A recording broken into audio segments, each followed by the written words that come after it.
Hey guys, I'm doing a different type of video this week, and before you guys say that I hate Kingdom Hearts 1, I don't. I like this game and this series. My channel right now is challenge videos for Kingdom Hearts, but there are some sections of the very first game that I really hate. This video isn't meant to be a critique or anything like that, it's just me sharing my opinions on the internet and seeing if any other people agree with me.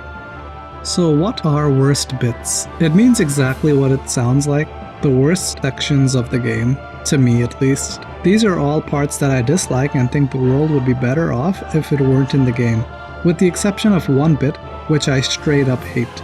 So to start off the list, we will go to my least favorite level. Hippos Lagoon is the entire inspiration for this video series, so yes, I'll be doing this for the other Kingdom Hearts games. This was the main reason that I even thought of the no jump challenge for KH1, which is more of a tally, though it was meant from the very start to be a challenge. I like the idea and I did it for the other games. Anyways, Hippos Lagoon is a section of the level that I hate the most because this is where we have to jump. I'm not sure where the KH community stands on this section of the game, but I hate the jumping that we have to do here. Sure, I was lost in this level for hours as a kid and never knew where to go, so this level doesn't have nostalgia going for it. The final boss fight against Clayton and the Salamander took me hours to beat as a kid, or at least they were very hard as I remember them being brutal. But now I have the route to beat the level ingrained in my head. I even managed to beat Clayton and his wife without even using the attack command, so I'd say I'm somewhat competent in this level. However, with all of my knowledge and 2 decades worth of skill in this game, I still hate Hippos Lagoon. This part always feels like luck to me. I'm going to make a very bold statement and say that Kingdom Hearts is not a platforming game. Hippos Lagoon is all about platforming. Of the years that I've been playing this game, I'll say that I've spent hours just trying to get through this area and collect items on the trees. I suck at getting all the treasures on the trees, and usually I don't get them because I just don't like the jumping here.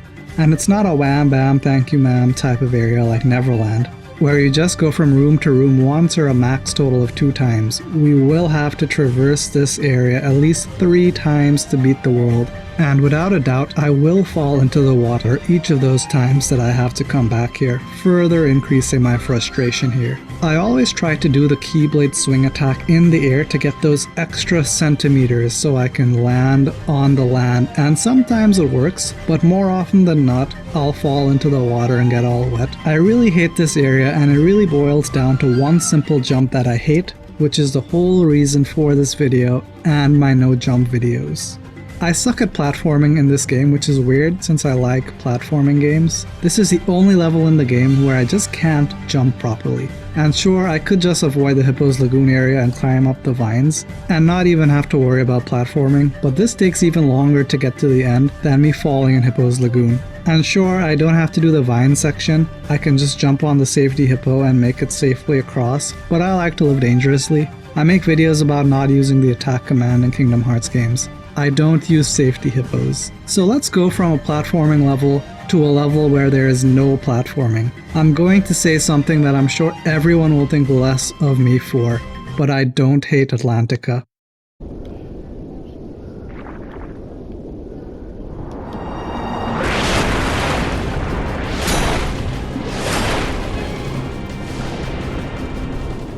I wouldn't say I love it, but I don't hate it. This level is tolerable to me. I don't always take the recommended approach and avoid it like the plague by going to Halloween Town. And while yes, we can't use the guard command or strike rate or sonic blade or even summons in this level, which is a big deal to me now, as a kid I used none of those. I button mashed X to get this far into the game, and that's what I thought would work for this level, which it sort of does. However, the worst bit for me in this level is actually the first boss fight against Ursula. I should say that I think the second fight is harder, but I hate the first fight so much more because we have to think for it, or to be more specific, I have to think for it. The main way we damage every single enemy in this game is by hitting them directly. That's it. The only enemy that doesn't follow this mold exactly is Guard Armor, because you have to hit his limbs and then attack his torso. Ice Titan we attack directly, but only when he bends down to tie his shoes, so we will be stuck with the guard command until he remembers. Any sane person would tell you that based on the entirety of playing this game, that you have to attack Ursula directly. And here's the thing, she takes damage when you hit her. Not a lot of damage, but she takes damage. I'm positive that as a kid, I beat her without knowing that we had to shoot the pot in the middle to make her dizzy. How am I supposed to know that? I saw the pot change colors to be red, blue, or yellow. I wrongly assumed these colors to represent red for fire, blue for blizzard, and yellow for lightning. And I would shoot the pot with the respective magic and nothing would happen. Sometimes it would make her dizzy, but most of the time nothing, so I just chalked that up to a cool effect like how flowers in Wonderland would give you items. And considering how lost I was in Monstro, Agrabah, and even Atlantica itself, I thought this was the challenges Kingdom Hearts 1 is the Dark Souls of Kingdom Hearts games. Even now when I go to this level with my knowledge of what to do, I still get PTSD just thinking about this fight with Ursula, as I've wasted hours in this fight. Like seriously, who knew to shoot the pot in the middle? So this is more of a nuanced worse bit, but I hate the Gummy Ship sections of Kingdom Hearts 1 more than the rest of the series. And I know my very specific problem only happens early game before you have the Warp Gummy, and spoiler alert, I'm going to compare KH1 to KH2. So in KH2, Gummy Ship missions are superior to KH1, meaning they are a lot more action-packed, which is a positive but not the problem I have. The way Gummy Ship missions are handled in KH2 is superior. In KH2, to get some worlds like Hollow Bastion and Disney Castle, you don't even have to go to a Gummy Ship flight section, which is the best option since we avoid the Gummy Ship altogether, unlike Kingdom Hearts 1. As for the way the missions are handled in KH2, you can just get all of the Gummy Ship sections done in KH2 before even entering a level. This is most likely my personality type, but before I even enter Land of Dragons and Beast Castle, I will do both of the Gummy Ship missions and then enter the worlds. You can't really do that early game in KH1, meaning you can clear the route for Traverse Town to Wonderland and Traverse Town to Olympus, and then just warp to each of them. You must go world by world, and if you want to return to a world in Kingdom Hearts 1, you need to fly the ship again. After you clear a world and seal a keyhole in KH1, you then have to get the ship and fly for a few minutes in the boring Star Fox mission. That's so boring. As soon as I finish Beast Castle, I can go directly to Mulan's world or do a Gummy Ship mission. We get player choice. This is the one part of KH1 that I still hate to this day, even when I'm replaying the game, but I recognize that I'm probably in the minority for this. Dishonorable mentions. There are a ton of things that I used to hate in this game as a wee lad, but since growing up, my hatred has dissipated as I know the secrets on how to beat the game now. But I'll mention them as I think other people might have had these issues or perhaps still do. I used to hate collecting evidence in Wonderland because I didn't know where they were and how many to collect and expected the game to warp me back to the Queen after I got all the needed evidence, as that's just game logic. So I would spend hours just running around and collecting evidence because obviously I would forget where I collected evidence and how to get evidence. I'm fairly certain that I read in an FAQ site where to get evidence and somehow didn't read the last paragraph that says we need only one piece of evidence. However, now I know that we only need to get one piece of evidence to start the fight against the cards, so I'm okay with it now.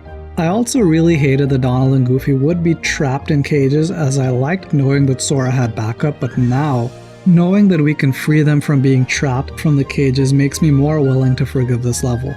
Phantom. I didn't want to talk about boss fights in this list, as I could probably make another list of boss fights that I just hate. Like, I have the Riku Ansem boss fight cutscene memorized as I failed it so many times, but I think Phantom should get a special exception.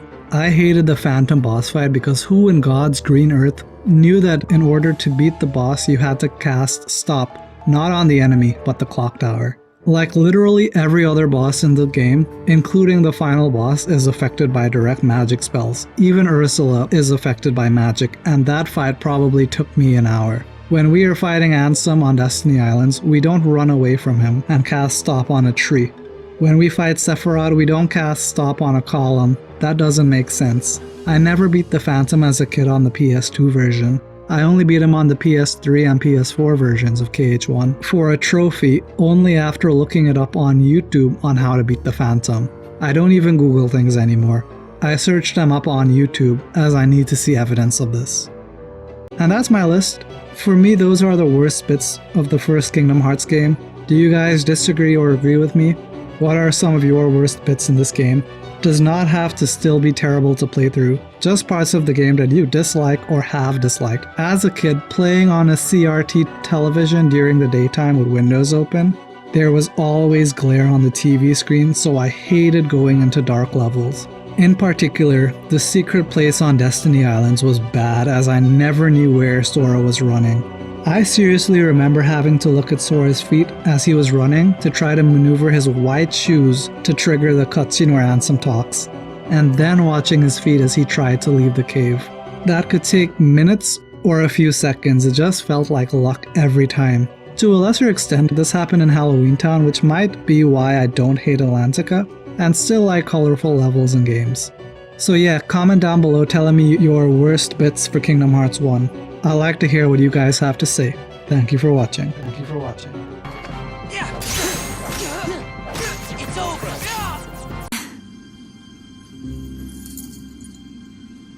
See you soon.